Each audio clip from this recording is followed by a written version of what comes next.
You're listening to The Safety and the Sportswriter on Northeast Streaming Sports. Welcome back, everybody. It is The Safety and the Sportswriter with Knoxville, Nate, and Big Joe. Getting to talk to you about the world of sports for the next hour on May 20th, Thursday. We have a big show coming up tonight. We have JJ Fadden coming on to talk football and a lot about sports. He'll be on about 7:20, 7:30 area. And we got a lot of football, baseball, basketball to catch up on. A lot of stuff going on in sports. First of all, Nate, how you doing today? I'm doing great. I love it when there is some serious action going down. And the last few days, we've had a lot of historic and cool things happen. So it makes our show better. I like it. I like it when stuff goes down. Well, I'm going to go a little off track tonight. A shout out to Peter Ballo from Stamford, Connecticut, who's competing in the PGA this weekend. A good kid. I covered him in high school hockey and golf. And right now he's in his first PGA. I think he was on the 10th hole. He's right now at a +4, but really good kid. And let's see. Hopefully he can make the cut and have a nice weekend for himself in his first pro tournament. So we'll be talking about that next week. Hopefully get him on to talk about his experience. Last night, of course, the second no-hitter in 2 days, the sixth full no-hitter of the year with Corey Kluber of the Yankees. Technically, it's the seventh no-hitter already, and 7 no-hitters in a year is the most that's ever been done in baseball because you can bring in, what's his name, from Arizona, Baumgartner, who was a 7-inning one. So, really, I put this out there last night when a bunch of my friends were celebrating with the Yankees, and I'm an anti-Yankee, and I wasn't trying to rain on their parade, but I was like, how can we have 7 no-hitters already? What is wrong with the hitters in baseball? And I know we could talk about the shift, we could talk about the different things they're doing with bullpens, but it doesn't explain how in 100 and something years of baseball we've only had 7 no-hitters, the most in a full year, and we've already had 7 no-hitters this year. Something's wrong with baseball. Something's wrong with the hitters in baseball. I think a lot of it has to do with the fact that it's accepted and it's all right for them to strike out. I think all this stuff they give them with the analytics going up to the plate, they got too many things on their mind. And I've talked about this the last couple weeks. Spend too much time in front of a computer or in the cage or off a tee. Get out there and try and hit some bad balls. You know what I mean? Well, do you think too that the talent's just not as good? I mean, a lot of kids now, they don't want to play baseball. They're growing up. They want to play football. They want to play basketball. And there's some young stars. Fernando Tatis Jr. He's a star.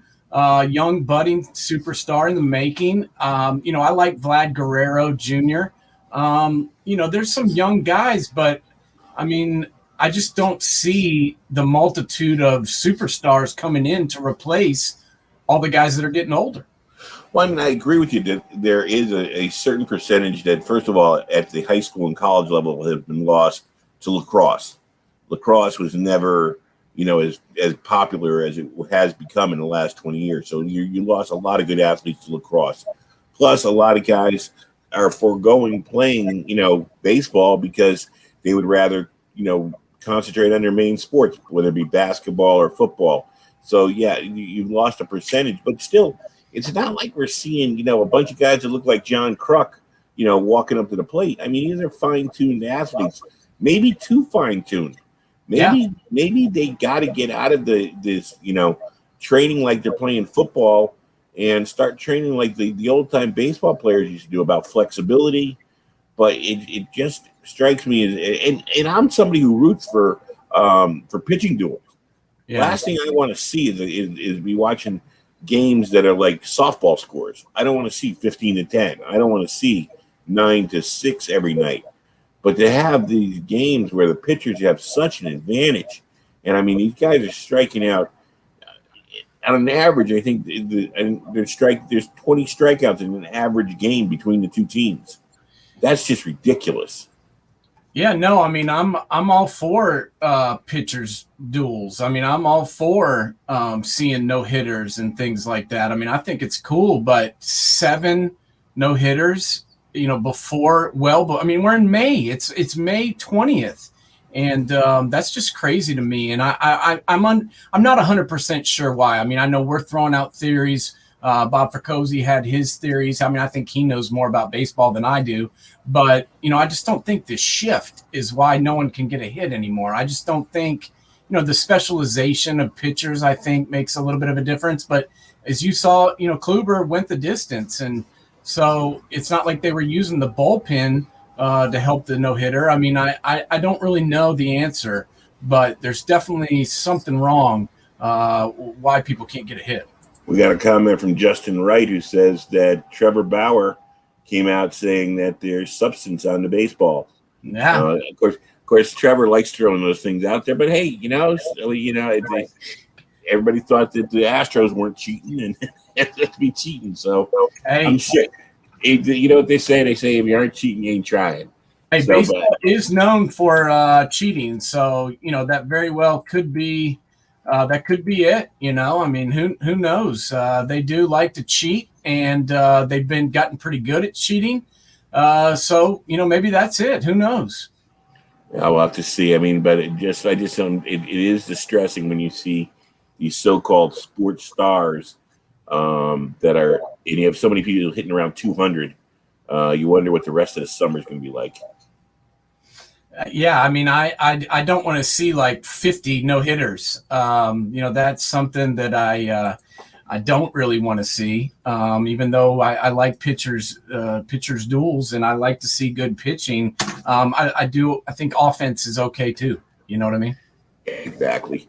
But we got to get to a little bit to the basketball it started up this week. We can start out. I didn't see the game last night. I was busy watching that no-hitter with Kluber. But LeBron James, I guess the reports that he was on his way out were a little, rushed as he showed in the fourth quarter. And I'll let you take it from there. You were watching it. Yeah, I mean, why don't we just watch it? I mean, this is it right here, folks. I mean, LeBron, what do you want? What do you want? I mean, what do you want the man to do? I mean, take a look. Ball goes down. He gets it back out. He's 36 feet away, and bam, there's your ball game. If only he was clutch. Yeah. I mean, everyone, people don't like LeBron for whatever reason. I don't really know why. I mean, I know he's outspoken on some things, and some people don't like his politics, whatever. But, the guy was injured. I mean, you could tell watching the game that he was not 100%. The elevation was not there. The explosion, they were single covering LeBron for a lot of the game and putting Andrew Wiggins on him. And he was doing a pretty good job on him because LeBron couldn't just take him down low and out muscle him like he usually does. And things were not looking good for the Lakers, and they were down almost the entire game, but they put it together when it counts. They went a little bit nuts in the fourth quarter. Anthony Davis finally started making some baskets, and LeBron came up big. And you know what? No one's talking today. Everyone was talking yesterday about how Steph's better than LeBron, and how LeBron sucks, and LeBron needs super team around him and all this. But I don't hear anybody talking today. Where's Steph at now? He turned the ball over about 7 times last night and then choked away and lost the ball at the end. So no one's really talking about that. But, you get to be the king, you got to beat the king. And they didn't beat the king last night. The thing is that Anthony Davis has got to play better if they're going to move on. I mean, that's fine right now. It's fine against the Warriors. It's fine at this stage, but when they start playing in the best 4 out of 7, Anthony Davis better show up. Yeah, and he better get some rebounds. You know how we talk about sometimes where he refuses to go down near the basket. But Coach Vogel, he doesn't get much credit, but Coach Vogel did a pretty good job last night. He went to a lineup that, took out a lineup that wasn't working. He moved Anthony Davis to the 5 so that he basically had to go down near the basket. He kept wanting to chuck up 3-pointers, which was not going well. He missed like 7 or 8 of them throughout the first 3 quarters. But, they got him down low in the fourth quarter and started throwing lobs to him. And the Lakers prevailed. And, I think this is good for the Lakers because they need as much rest as they can get. And, we got, if we're going to talk about this game, we got to talk about Draymond. People talk about LeBron and how he complains and, la complainer and all that stuff. Watch the Warriors play and watch Draymond complain every time that he takes a shot and misses, every time he gets called for a foul. He got a technical last night. And then in the fourth quarter, when the Lakers were starting to take over, he basically hit LeBron in the face and, had LeBron's eye halfway closed up, complained about that call too. And then, didn't even get the flagrant call. And, maybe it was flagrant, maybe it wasn't. It wasn't like seriously hard, but, he was going for his face and he hit him in the face. And, no one talks about that. And I'm kind of over Draymond at this point. Well, I mean, yeah, but you were defending Draymond fairly. You were defending him a couple of weeks ago on the things he does. I mean, he's one of those players. If he's on your team, you love him. If he's not on your team, you judge him fairly. I mean, it reminds me of Charles Oakley. I was watching a tape of Charles Oakley the other night. I was watching YouTube and I was watching some old Knicks stuff. And Charles Oakley, I loved Charles Oakley when he was on the Knicks. I loved the things he did. Those little hard things like rebound, play defense, and stuff like that.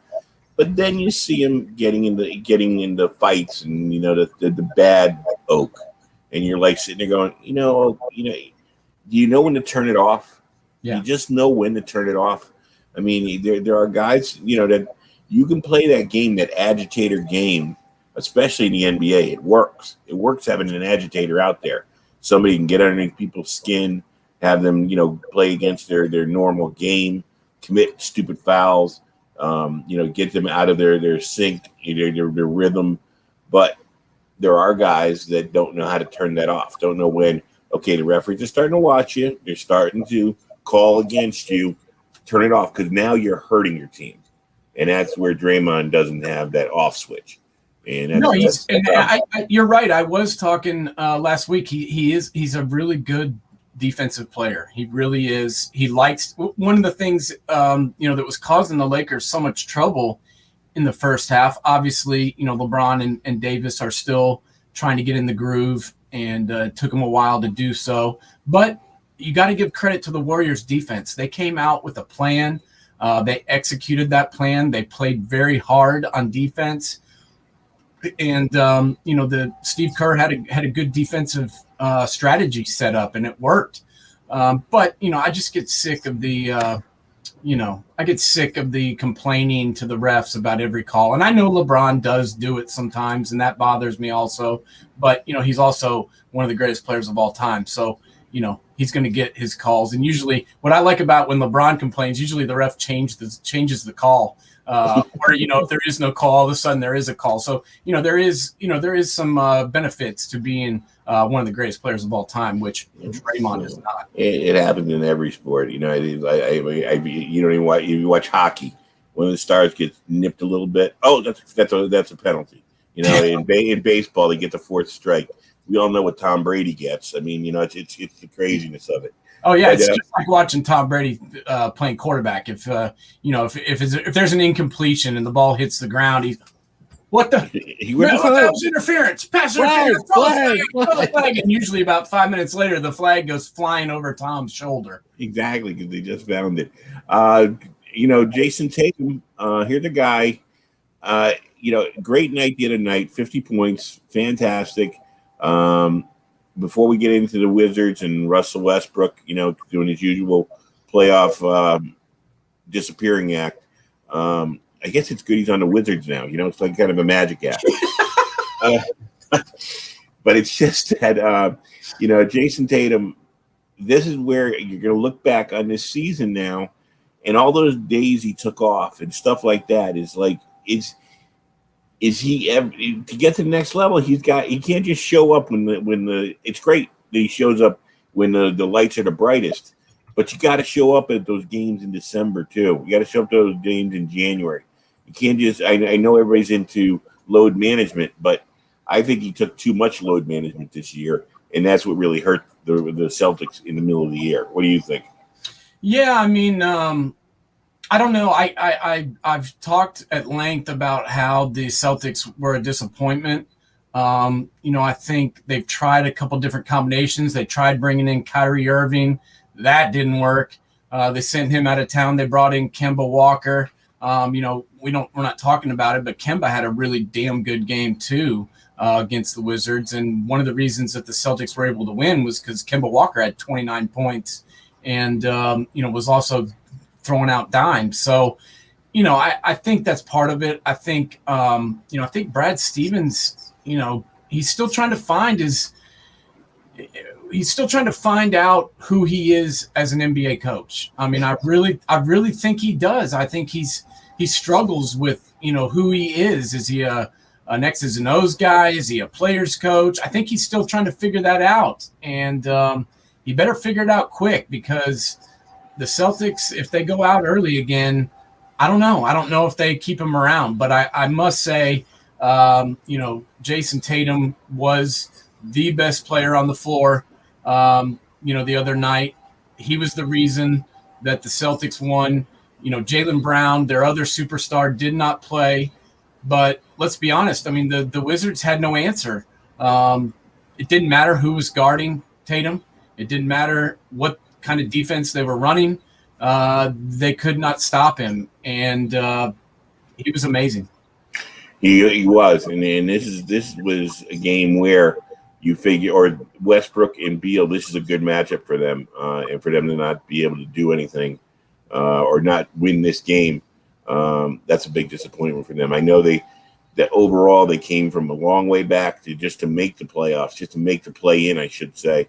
But all those triple doubles now don't look so valuable, I guess, if they go out this easy. No, and you know what, they both didn't have a real good game. I mean, Bradley Beal came on a little bit in the second half and helped spark a Wizards run to cut the lead and to get the Wizards back in the game. But I don't know what was wrong with Russ, man. I mean, he didn't look right. He didn't look like he really cared. And his shot was off. I mean, he was hitting the side of the backboard more than he was hitting shots. And most of his points came at the free throw line. And then, he'd throw up an air ball or a brick and then not get back on defense. I stick up for Russ a lot.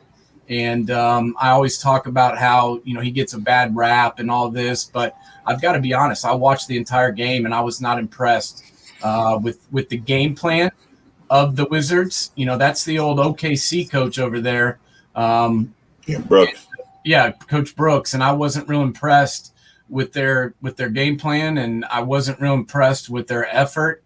And it didn't look like the same team that played in the second half of the season. The Celtics really took it to them. And in Charlotte, I mean, of all the teams, Charlotte was the most disappointing with that first half. I mean, that looked like an old ABA game with Indianapolis, the Pacers go 144 to 117. I mean, they just didn't show up. No, it's a true story, and I feel bad because I picked the Hornets, and man, they were horrible, and got blown out, by the other team. I mean, they didn't do anything. They made the Pacers look really, really good. And I don't really know why. I'm not sure what the deal was, but Bridges was their leading scorer. He had 23 points, but other than that, nobody really showed up. And Rozier wasn't his normal self, and Devontae Graham didn't really do a whole lot, even though he played 20 minutes. I don't know. I was very unimpressed with the Hornets as well. And it looked like they didn't want to be there. Are the Hornets? Did they arrive in the playoffs too early? What I'm saying by that is, You got Ball, who played so well before his injury this year, and really he's going to be a facilitator more than anything else. Although he can get to the hoop and get you some points, but they don't really have a lot around him. They don't have a running mate with him yet, and it's going to be hard to pick up a running mate where they're going to be. Yeah, and he actually played in this game, which I thought was strange because I had heard he was done for the year. But he actually played in this game, which I did not anticipate or know anything about. But he was out there, and I didn't really understand that. But, yeah, they need some help. I don't hate this roster, but one guy that I've been, I'm getting tired of saying it, but Malik Monk is a dude that can score. He played 19 minutes against the Pacers. He had 13 points on 5 of 10 shooting, 3 of 5 from 3, and then they took him out. And I don't really get it, but he's a guy that I think can really help this team, but they need to give him some minutes and keep him on the court. All right, let's. We got JJ in the bullpen. Let's bring in JJ Fadden to join the broadcast. Talk a little football and everything else in sports. Hold on, let me bring him on. JJ, how you doing? Doing well. I don't have a nickname like Knoxville Nate or Big Joe, but happy to be here. Maybe a couple more appearances, you could give me a nickname. No, definitely. You know what? You gotta earn the nickname, buddy. Okay, I'll do my best on this appearance so that it doesn't turn into that guy. Yeah, it's not just we don't just hand it out, and Okay. you gotta earn it. Kind of like I had to earn JJ's respect. He thought I was a little squirrely. Yeah, that was definitely my first impression of Nate. But over the years, he's proven it to be true time and again. This guy, we're supposed to be together. We got one car that we're sharing as we're here out on a business trip. I'm like, man, maybe we'll go get something to eat later or something. He's like, yeah, sure. I don't know. Maybe I might just lay down. And so I go out in the lobby to see what's going on, and I see the car pulling out of the parking lot without me. And I'm like, I was like, this guy's pretty nice. We've grown over the years since, Nate. We served some battles together. We saw the dark side of the sales world, and we came out stronger on the other side. No doubt. Well, let's be fair. I mean, that's a tough way to be introduced to somebody, to be stuck in a car with somebody for any length of time that you've never been with before. Yeah, meet this guy in Atlanta, drive to Auburn, Alabama, and bond in those 2 hours into the deep south. Either bond or one of you ends up in a swamp as a missing person. Yeah, you have no idea. Nate, I waited till the second trip to light a cigar, though. So yeah, no, that's certainly okay with me. But how are you doing, bud? What's been going on in your world? My sports world has shrunk quite a bit since the late 90s, early 2000s. Now I watch coach pitch baseball. Nice. Freestyle soccer for 6 and under. There's a whole different perspective to sports now than there was when Nate and I were together. Now, correct me if I'm wrong, Joseph, but you used to be a Giants fan, correct? I'm still a Giants fan. I'm down a little bit because my hook has retired. A good friend of mine who was also a Giant, his son was there for their run through the early 2000s. So we did a lot of games. We saw a lot of great wins. I was actually in the Meadowlands when the Giants played the Pats in 2008. The Pats went 16-0 that game and ended up losing to them in the Super Bowl. But that may be the greatest game I've ever seen. Yeah. You're 60 rows deep at the Meadowlands. You don't normally hear the hitting. It was such a physical game. I've never seen a pro game played so physical as that game. I was at the Giant game. I was lucky enough to have friends that had tickets, and I was in the Giant game in '86 when they beat the 49ers 49-3, when they kind of ruined Montana's career a little bit that day. And then I was at the next week. I got to see them win their first championship before they went down to the Super Bowl. So I've been lucky enough to see a lot of the Giants growing up, and it's the one team that I still get passionate about when I'm watching it. There's something about that team, Big Blue, because I mean, especially during the Lawrence Taylor era, you couldn't wait for his Sunday just to watch what he would do. Can I turn around? I'll show you. This is what pulled me into it. This is from the 91 season. Oh, Belichick and a good friend of mine, Steve Diaz. Oh, yeah. And Steve, you know, how do you not cheer for your buddy's alma mater? You know, I almost cheer for Tennessee now just because Nate's down there. Almost. Yeah, don't do that, buddy. I gave up on Tennessee a long time ago. You know, I was always a Vol and a Buckeye, and at this point, I'm straight Buckeye because I quit. Well, I played for Butch Jones back in the day, so I've had the Butch Jones experience. Yeah, and that is an experience. And speaking of your playing days, buddy, you know, take us back. I mean, you obviously tore it up, setting records, you know, at Wilkes, and then you know, you went and played overseas. What the hell was that like? I played in Copenhagen. It was interesting.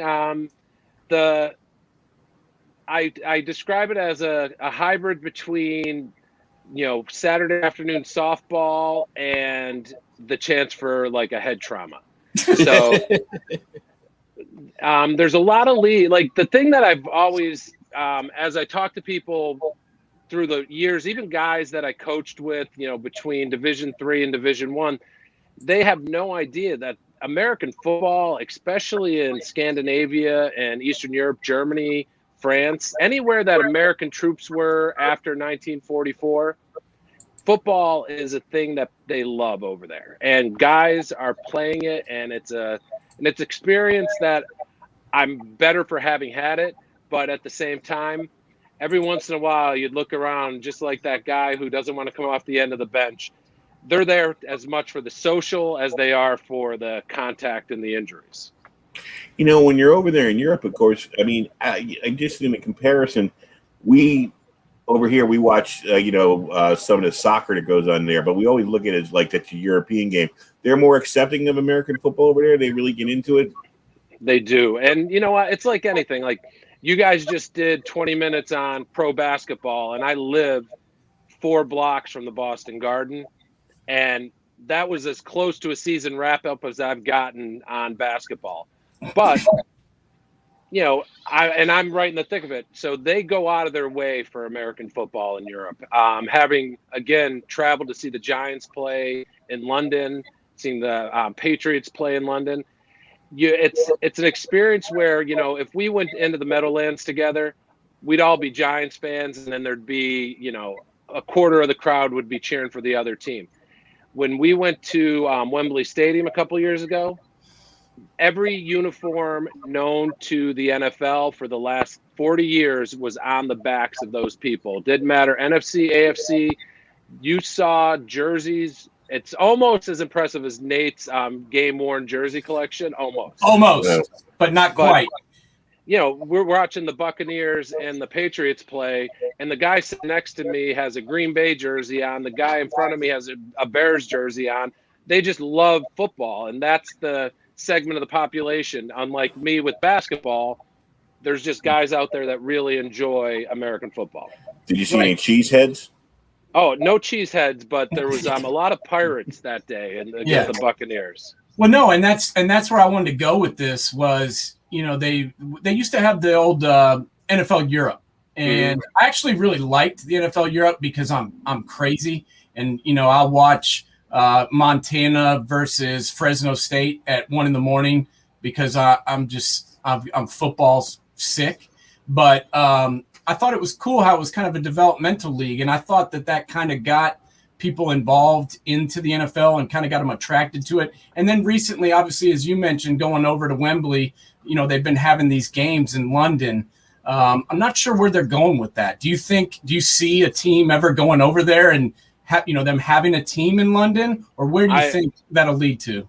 I only say this because, you know, I'm on the East Coast. I'm in Boston. I do a lot of work in Pennsylvania, and my flight to LA is the same as my flight to London. Right. So if you're looking at scheduling and you're talking about like how the NFL is going to continue to grab more attention, why wouldn't you want to have a team in Europe? Why wouldn't you want to expand your world championship to actually include the world? Good point. Good point.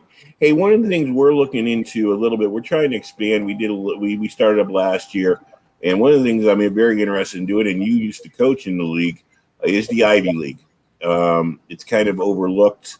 I'm having a little problem with college football right now because as much as I love it, I can already predict who's going to be the Final Four next year. Yeah, the Buckeyes. Buckeyes, Alabama, Clemson. There'll be one mystery guest. Oklahoma. Yeah, it's like, but there's so much more football going on out there. What was your experience like in the Ivy League? The Ivy League is the purest example of football that I experienced. Between Division III, I coached at Wilkes, I coached at Hobart College, coached Cornell, went to Northeastern. I was exposed to a lot of the guys at Boston College, and having now friends that have just, basically mushroomed across the United States into all different leagues. I can say without any doubt in my mind, the Ivy League is the purest representation of college football, because there's no getting around it. You have to be a student athlete. There's no, course of study that's going to be a little more low key so you can get into the training room early or you get your weight room time. The Ivy League represents to me the guys who love football, and a lot of those kids. I mean, this afternoon, Nate sent me a game-worn picture of a Kevin Booth jersey who played for our Giants, went on to play with the Raiders, and I recruited Kevin out of South Florida, 1999, 2000. It all runs together now, but Kevin was an oversized, underappreciated, very academically inclined individual who had a lot of upside. And what happens when you're with Coach Day over at the Buckeyes, they're looking at a guy that needs to be fully developed and that you can think can come in on day one and contribute in some way. You looked at Kevin and you knew he had all the baseline skills, but you weren't really sure if his body was going to catch up with those skills because I think he had an injury coming out of high school, so his stock went down a little bit. And Kevin goes on to win a Super Bowl with the Giants, play several years in the NFL. And that's a guy who no one looking at him his senior year would have said, there's your next starting guard for the New York Giants. Yeah. So the guys that end up in the Ivy League, they love it. They have skills. I'll put most Ivy League guys, I'll go back to Steve Diaz's son played at Brown. And Zach was drafted in the 7th round by the Giants, and he had a 13-year career and, won 2 Super Bowls. And, again, guys that we played against when I was at Cornell, Ryan Fitzpatrick was at Harvard. There you go. That guy's a dude. I mean, he's still in the league. I think he's actually like in his late 50s now.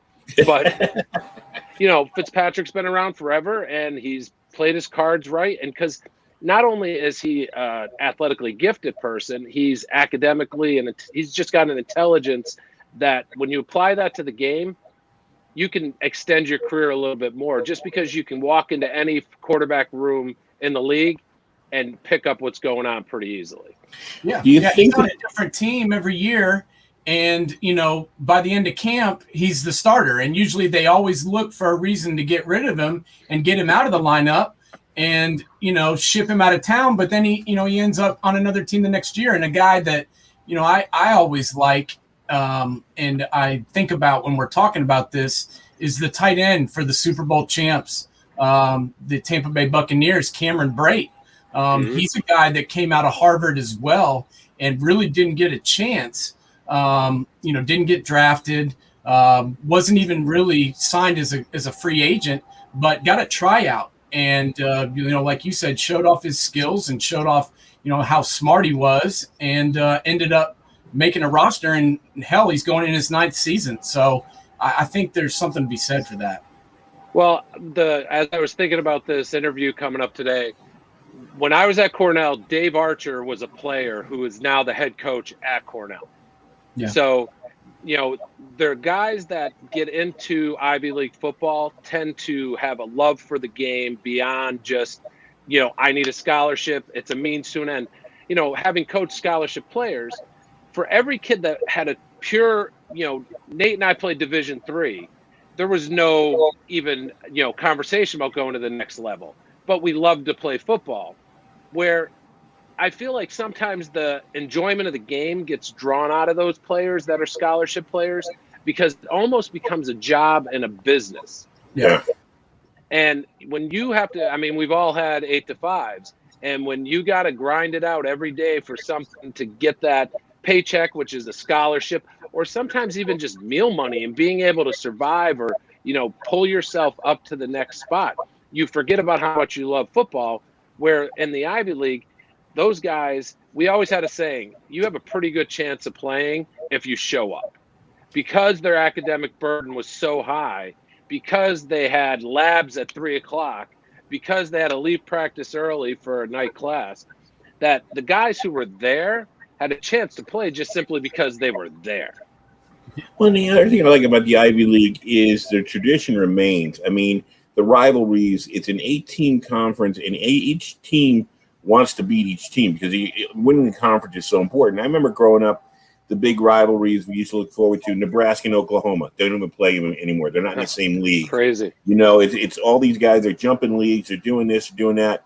So when they talk about the tradition, the pageantry of college football, yeah, after the Bucks are put out to everybody, then we'll talk about the pageantry and the traditions. But it's all at the D1 level. It's about money, and that's about it. To me, and whereas the Ivy League, the guys at Yale care as much playing against Columbia as they do against Harvard at the end of the year. Mm-hmm. Well, and when I look at I've had a nice split experience. I coached at Cornell and I tailgated at Brown.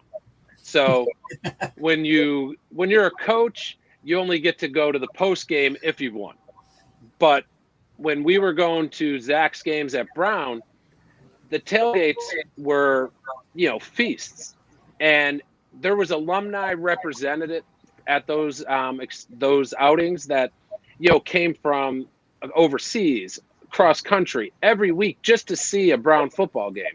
And you met people that, represented the whole history of the university. And then, you go out and you have a community, and then you have a great football game, and then you have academic success. And those are the things that, when you talk about athletics, that's what it's all built on, because we all, end up in the micro. When you look at SportsCenter, you see the top 1% of the top 1%. But all of those kids that are out there playing juniors right now, they're thinking about going to the league, but along the way, they're going to figure out that they're learning a culture. They're learning an approach to life. They're getting a core set of beliefs that will drive them into the next, aspect of their existence.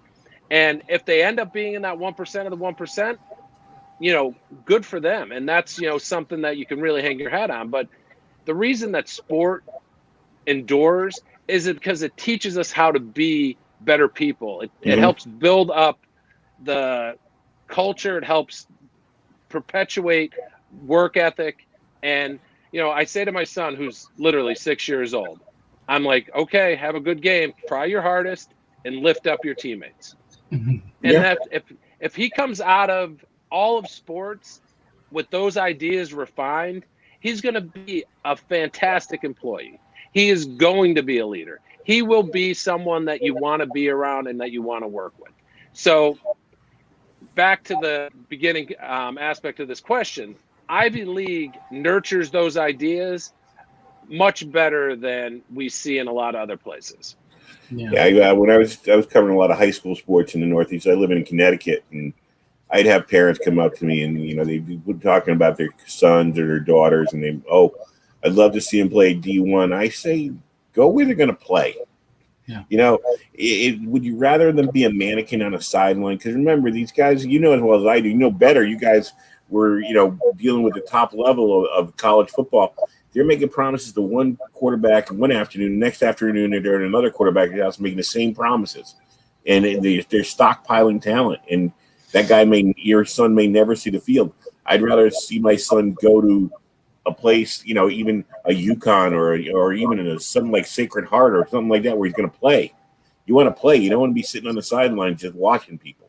Well, again, we had another, the sayings come rolling back. Your potential is going to get me fired. So you're always looking for the upside, and you're always looking for the next great thing. And that's true in life. I went out to lunch this afternoon, and I hadn't tried that place. And I'm like, is that the next great lunch place? Even though I like the lunch place that I normally go to. So people have that idea of always building up and getting more. So you've got to look at, there's not a reality to the parents that you're referring to. Their whole disposition is based in this idea that I'm in a better place than my kid, and then my kid can get in a better place than me. Well, let's be realistic. When you break down the numbers, if there's 100,000 kids playing youth sports right now, maybe 2 of those actually end up in the league of whatever sport they're playing. Mm-hmm. So let's not maybe think about, taking this to the end. Let's think about getting the most out of each season. Right. And let's think about, growing ourselves as people and not just as athletes, because there's a real correlation between both of those things. And if you can get to that point with these kids, you're building leaders, you're building productive members of society. You're not, you're teaching them to work together. You're teaching them to be better teammates. And as a parent, like, the last thing my kid's ever going to see is that thing you have written under the screen. I don't ever want my shadow to fall onto him. We hit all those plaques years ago because he has to make his own way. And if he comes to me and says, I want to play X, Y, or Z, there's only one rule. If you start it, you finish it, and you try your best. All right, that's 2 rules. But no doubt. And one thing that we've talked about a lot on the show is how football has changed. And Joe doesn't like how college football has the same people in the Final Four every year. But that's great for me because my team's always in it. But I think about the around here where I live in Knoxville, the Tennessee fans. I mean, gosh, these people are just they're heartbroken. Every year they're like, oh, this is the year. We got a new coach. I'm like, you get a new coach every year. You're not going to win the SEC. And it's because Nick Saban, I mean, he gets all the good players, and he's also the best coach of all time. And I don't see that changing until he leaves. And, I think that's why there's these dynasties. And I just don't think it's going to change till he's gone. And I just don't know what you think about it, but I'd love to hear your opinion on where college football's at and whether you think this trend continues of the rich getting richer. Well, the bow broke when they started to rule, whether it happens or not in the near future, that Division I athletes can be compensated for their likeness, that we can have, video games with these kids, and then they're going to get money for it. So that's only going to continue to snowball. And we may not see it in 2 or 4 or 5 years, but we'll go back. We can circle right back to the conversation about European football. This is a minor league system, and these guys are going to be compensated, and that's what it's going to be about, and it's going to be about a business. It's never going to get back to the point where, we watched Penn State and Miami play in the '86 national championship game, and those guys, I could tell you maybe 3 or 4 guys that were on that team, and maybe 1 or 2 that went on to the pros, but that was football at its core idea that, University of Miami was, getting paid on the back end, and Penn State was supposed to be the good guys. Well, now everybody is getting paid on the back end. Everyone is in this. The number one reason people tune into college football now is gambling. So, the idea that I can go on to, DraftKings, or I can go on to the Barstool app in Pennsylvania, or I can go and just walk into a casino in Delaware and drop down bets on sports and college football, it's making it more and more a mirror of the NFL. And when those players get into that position, of course you want to get paid for it. Nate's going to send me at least 1 box, maybe 2 of cigars for the time we're spending together today. So, we definitely everybody wants to be everybody wants to be compensated for what they do. And that idea of where college football will be in 20 years, it's all speculation, but I see it's going to either be rolled back in a big way where the money is drawn back out of it, or they're just going to pull out the floodgates and it's going to be younger guys that are playing an NFL type experience. Yeah, what disappoints me a little bit about what college in this area, that's why I'm looking forward to the Ivy League this year, is college football at its base. I mean, hopefully maybe the betting will steer it around here. When you up in Boston, do you find a lot of people looking forward to watching college football, or we seem to be more about pro in the Northeast? Well, I can speak for myself. When I'm asked, which team? Well, I like good football. Well, I don't know what that means. I was like, well, if there's a good team playing, I'll watch. Because when you're in the bunker for 10 years as a coach, the sports world passes you by on the outside. Right. Everyone thinks that you know everything about sports. No, I know everything about my guys and the guys we're playing. Yeah. I don't know. If I watched the second half of a Monday Night Football game in 2002, that was a lot. But I'm always looking forward to good football. So I go back to what Joe was talking about earlier, those rivalry games that, are becoming less and less important. I want to see a team that's going out there not only to play for a national title, but to play for the pride of what's, their university has, built up over the years of the spirit of their game. And, Boston is a pro town. BC doesn't get a lot of love. If you're a hockey guy, you love BC, or BU. But other than that, I could walk up to the ticket office at BC and, buy a ticket 2 years ago without even having to worry about it, for a football game. And unless they're playing Duke or North Carolina, I can do the same for basketball too. Yeah. So I do accept your premise, Joe, that the Northeast definitely slants more towards the pro game, but we also don't have, dominant college experience. Like the best teams up here play hockey. Like the guys that are winning the Frozen Four, that's if you're that kind of fan, you love them. But I've been in Boston since 2002. We've won a few Super Bowls, a few World Series, an NHL, and an NBA title. So it's like a fungus that gets on you. Like I wouldn't have identified as a sports fan to the Celtics, to the Bruins, to the Red Sox, or the Patriots. But how do you not cheer for a team that's, right down the road and doing really well? Well, Boston's a great sports town. I mean, for me, growing up in the shadows of New York, I know people would be hunting me down to kill me for saying it, but Boston, in a lot of ways, is a lot better than New York. I mean, if you like hockey, the Beanpot tournament, you can't beat that. I mean, college hockey, between college and pro, you get to see a lot of stuff up there in Boston. I think there's like 100 colleges within 50 miles of Boston, and most of them have great sports traditions of some sort to see. I mean, so it is a great sports town to live in, and like you said, it's been title town for like the last 20 years when you go over to four major sports. Well, no, I take full credit for all of that. I got here the Sunday before the Patriots' first Super Bowl win.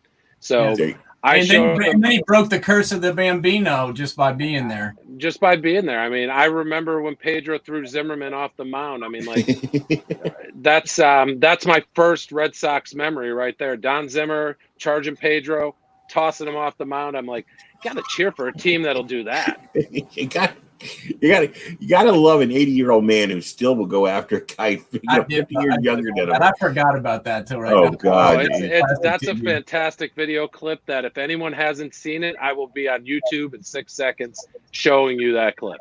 Yeah, that's a good one. Yeah, that's when we talk about rivalries. That's about as good a rivalry for a while. I think the rivalry had calmed down a little bit now, but early in the after we went into 2000. For that first decade, man, they hated each other in a big way, and it was good sports. My last my last pro sports game wasn't even in the United States. I saw the London series 2 summers ago, Yankees Red Sox. Yeah, that was a game that would make anyone not want to watch baseball ever again. Yeah, I'm like I'm a Met fan, so being that I have a a unique hatred for the Yankees. I'll always be on the side of the Red Sox because enough bad things can't happen to the Yankees. Yankee fans, all the little nuggets I get from them when the Mets. But I always like to say I have my summers off because the Mets are usually over by June. Yeah. Well, my father's a Yankee fan, so I grew up, cheering for my dad's team. But I got to Boston, and you can change. Anyone can change, Joe. You can flip your allegiance just by geography sometimes. You can swap it up at any time, buddy. I love when the people on Sports Talk Radio try and give you these rules, like you can't change teams, you can't do this, you can't do that. It's like when do we get the rules? My father says his biggest disappointments in me are that I became a Red Sox fan and I don't drink. So I'm like, if that's the worst thing you could say about me, Dad, I think we did an okay job. Yeah, exactly. So what have you been doing? What's your professional life like? What are you doing right now? I hear you're doing something with cigars. Well, I do a lot with cigars. I'm currently sitting in my office in Scranton, Big House, which is Big House Tobacco. We're a full-service cigar bar down here. So that was after Nate and I parted ways. Nate got to leave of his own accord. They showed me the door out of CoachCom. They felt like my Yankee attitude was a little too much for them, and it wasn't New York Yankee. That encompassed everyone from up here. So they showed me the door, and I sat around for about a year and tried to figure it out. And then I thought, I'm not going to make money for someone else anymore. I'm going to make money for myself. Yeah. And when I looked at my, sales experience and the things that I did for these other companies, I'm like, no one said thank you. And a matter of fact, I had strung together a really good fiscal year in 2008. And I'm like, and I still got let go. So I'm going to work for myself. So for the last 12 years, I've been a power commuter between Boston and Scranton. In that time, I have a 6-year-old who is always interesting, always challenging, and always fun. So it's been an interesting 12 years since Nate and I last shared a conference call together. Yeah, well, they showed me the door later too, bud. So don't feel too bad. I don't think the success comes when you leave that place. But yeah, we had to get the plug in there. Anybody in the Northeast needs to go by Big House Tobacco, CJJ, and spend your money and get your stogies. Get your stogies. Get a couple of cocktails. I'm still waiting for Nate to stop by. He always flies over here on his way to New York to see his Jets lose. Well, you see, he gets punished. Nate, if you drive, you come 80, you end up in Scranton, you'll be here. Hey, we'll do it, buddy. We'll make it happen for sure. Hey, maybe I'll come down and meet you in the middle. Maybe along my Ivy League tour. Yeah, there you go. On your way down to Penn, maybe do a show right here at Big House. That'd be perfect. We will. We'll have a show there, buddy, and we need to come see you. It's been too long. Absolutely. All right, man. Thank you so much for coming on. We'll send everybody to your shop, and we'll check back in with you, man. We'll have you back on. I enjoyed talking to you. All right. Thanks, Joe. Thanks, Nate. Nice talking, JJ. Have a good one, bud. Oh, JJ, that was a great guest. Great guy. Yeah, man. I wore on him a little bit. He was not a Nate Schmidt fan at first, but I wore on him, and we brought him around. So great guy, and got a good sports knowledge, and great person to talk to about digging into the Ivy League and also football in general. Well, think if we were in the same room debating Shaq and Will. Hey, he'd probably take your side, but no, I think you and me when we first met. Oh, that wouldn't have gone too well. Hey, if we were in a car.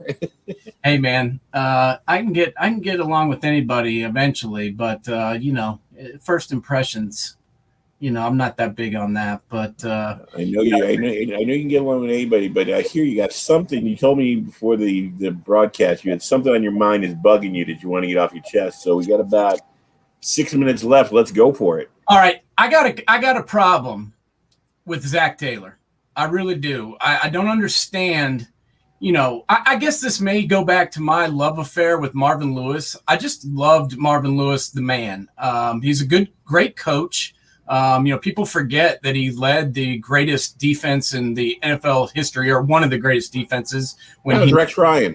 Yeah. When he was the coordinator of the Ravens with Ray Lewis and, and company, when they won the Super Bowl with Trent Dilfer at quarterback, for God's sakes. That's how good that defense was. And, Marvin goes to Cincinnati, who was the laughingstock of the NFC or the AFC North, and, does a pretty freaking good job. I mean, in his career, he was 131, 122-3, winning more games than he lost.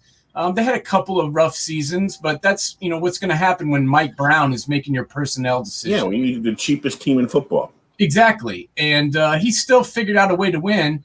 They get rid of his ass and toss him out on the street and bring in this guy, Zach Taylor, who had a total of 1 year of being a co-offensive coordinator, and, just give him the reins of the Cincinnati Bengals. Since taking over, Zach has won a whopping 6 games, 6-25-1. And, you got to remember 4 of those were because they had Joe Burrow last year, one of the most polished-looking rookie quarterbacks that I've seen in a long time. And, still couldn't win with him. And I just don't get why the guy gets a pass. Nothing against Zach Taylor. I could really care less whether or not he's a coach or not, but I just don't get why everybody hated Marvin Lewis. Everybody couldn't get his ass out of town. Now, I know he lasted for a while there, but every year it was like, oh, are we going to fire Marvin Lewis? Are we going to get rid of Marvin Lewis? Why can't we get over the hump? We went to the playoffs 7 straight years, and Zach Taylor hasn't even come close to being a 500 coach since, but he gets to keep his job, and I really don't get it. Yeah, I mean, I gotta say though, like you said, he did stay around for a long period of time, but for 7 times making the playoffs with the Cincinnati Bengals, I mean, I don't think Sam Weiss did that. I know Paul Brown didn't do it. Nope. So I don't think any of their Forrest Gregg, I don't think did it when he was the coach there. Nope. So it says a lot to have 7 playoff seasons with the Bengals. I mean, that's one of those teams, unfortunately, that won't change until they're sold. It's kind of like the Lions. You need, and we never know when that's going to happen because they make so much money just being a part of the NFL, whatever you want to call it, family. I mean the NFL contracts for ESPN and NBC and CBS, and Fox. I mean, you don't have to win to make money and be part of the NFL, and that's the shame of it all. And I have nothing personally against the Ford family or the Brown family, but these teams, when you look at the Bengals and you look at the Lions, you got to feel sorry for their fan base, which, at least the Bengals have made a couple of Super Bowls. The Lions may never make a Super Bowl. Yeah, no, and it's a vicious cycle. And as, JJ, who we were just talking to, can attest, it starts from the top and goes down. And, the reason, I know Mr. Kraft has had some issues with the massage parlors, but let's be honest, the guy's a damn good owner. And, he got an extremely talented coach to take over. And then they've made really good moves personnel-wise ever since. And it's all about winning. And I don't see that in Cincinnati. And I just don't get why, no one even talks about Zach Taylor being on the hot seat. And, in my estimation, you go 6-25, that's not good. And you got at least be in the hot seat this year because the injury took out Joe Burrow. But I mean, it could easily be Joe Burrow could become, David Carr in a year and a half. Easily. He got hit a lot last year. A lot. And why did he get hit a lot? Because they threw the ball 40 to 50 times a game. Right. And when you have a brand new quarterback and your offensive line sucks and you want this guy to be the face of your franchise, you scheme around keeping him upright and keeping him healthy. And they just kept dropping back to throw every single time. And, I know Joe Mixon went down, but you still have to make people honor the run. You still have to, protect your quarterback.